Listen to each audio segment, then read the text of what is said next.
ഉപേക്ഷിച്ചാലുപേക്ഷിക്കാതെ മാധ്യസ്ഥം നൽകിടുവാനാ കോട്ടയത്ത് വാഴുന്ന അന്തോണീസ് പുണ്യവാനെ സ്വീകരിക്കൂ കൈകൾ നീട്ടി ആപിയാമിൻ അർത്ഥന. ദൈവമക്കളെ, ആരെങ്കിലും എന്നെ ഒന്ന് സപ്പോർട്ട് ചെയ്തിരുന്നെങ്കിൽ, ആരെങ്കിലും എൻ്റെ കൂടെ ഒന്ന് നിന്നിരുന്നെങ്കിൽ നമ്മളൊക്കെ ആഗ്രഹിക്കാറല്ലേ.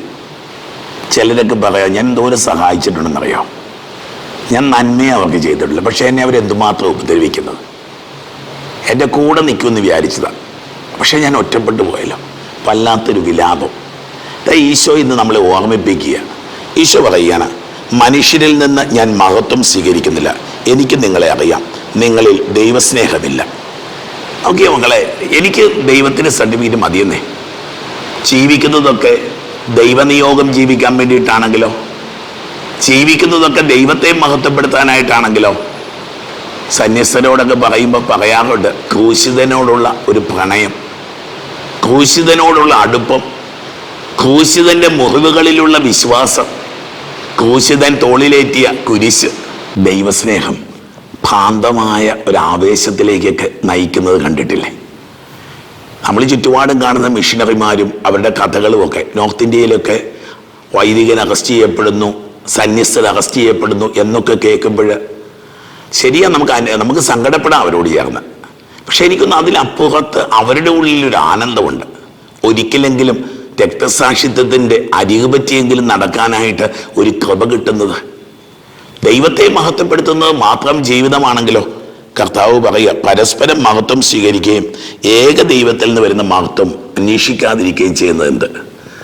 എന്നെ നിങ്ങൾ പുകഴ്ത്തി പറയുന്നത് എനിക്കിഷ്ടമാണ്, പക്ഷെ ദൈവം എന്നെ പുകഴ്ത്തി പറയണമെന്ന് എന്താ ഞാൻ ചിന്തിക്കാത്തത്? നിങ്ങൾ പറയുന്നതൊക്കെ അല്ലെ, നമ്മൾ മനുഷ്യരുടെ സ്തുതിപ്പും മഹത്വവും ഒക്കെ അത് പാഴ്വാക്കുക കേട്ടോ. അടുത്ത മണിക്കൂറിൽ മാറ്റി പറയും നമ്മൾ. ഒരു പ്രയാസം വരെ, ഒരു പ്രശ്നം വരെ അടുത്ത നിമിഷം. പക്ഷെ മാറ്റി പറയാത്ത ഒരാളുണ്ട്, അത് ദൈവമാണെന്നൊക്കെ ചിന്തിക്കുമ്പോൾ ഈ യാത്രകൾക്കൊക്കെ കൂടുതൽ അർത്ഥമുണ്ടാവും. ഒന്ന് ഇടറിയാൽ പോലും സാരമില്ലെന്നൊക്കെ പറഞ്ഞ് പിടിച്ചെഴുന്നേൽപ്പിക്കുന്ന ഒരു കാര്യം. പലപ്പോഴും കുടുംബ ജീവിതത്തിലൊക്കെ നിൽക്കുമ്പോൾ കൗൺസിലിങ്ങിനൊക്കെ വെച്ചാൽ ഒരു നല്ല വാക്ക് പറയത്തില്ല മനുഷ്യൻ. ഒരു നല്ല വാക്ക് പറഞ്ഞാൽ മതി, എന്ന് വേറെ ഒന്നും വേണ്ട. ഇതൊക്കെ കേൾക്കുമ്പോൾ ഞാൻ മിണ്ടാതിരിക്കത്തേ ഉള്ളൂ, എനിക്കൊന്നും പറഞ്ഞു കൊടുക്കാനൊന്നുമില്ല. തിരിച്ച് സത്യമല്ലേ പറയണേ.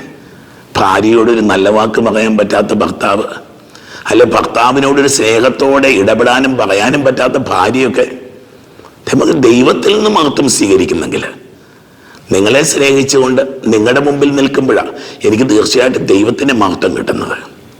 ദൈവം എൻ്റെ ജീവിതത്തിൽ ഇടപെടുന്നത് ആ സമയത്താണ് എന്ന് ഞാൻ കുറച്ച് കിടന്ന് ഓടിയിട്ട് കാര്യമൊന്നുമില്ല.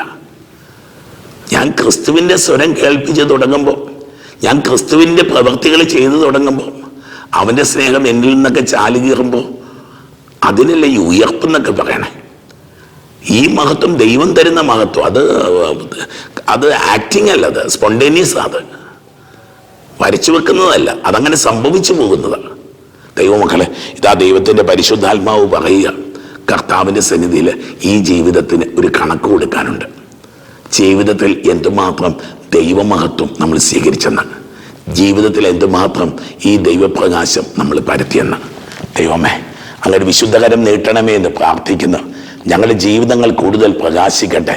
ദൈവമേ, അഗ്നിക്കകത്ത് വെച്ചിരിക്കുന്ന ഒരു കരിക്കട്ട അത് കത്തിത്തുടങ്ങുന്നത് പോലെ, ജ്വലിക്കുന്നത് പോലെ കർത്താവേ, ഞങ്ങളുടെ ജീവിതങ്ങൾ കൂടുതൽ ജ്വലിക്കുവാനായിട്ട് ഈ സഹനത്തിനും ഈ നൊമ്പരത്തിനും ഈ പ്രതിസന്ധിക്കുമൊക്കെ ഒരു ജ്വാലയുണ്ടെന്ന് ഞങ്ങളെ ഓർമ്മിപ്പിച്ചു തരണമേ.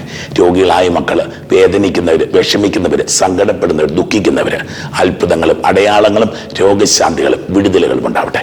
പിതാവിൻ്റെയും പുത്രൻ്റെയും പരിശുദ്ധാത്മാവിൻ്റെയും നാമത്തിൽ ആമേൻ.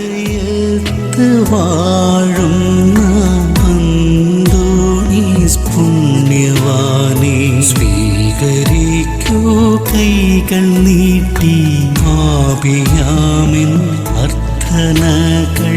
ഉപേക്ഷിച്ചാലുപേക്ഷിക്കാതെ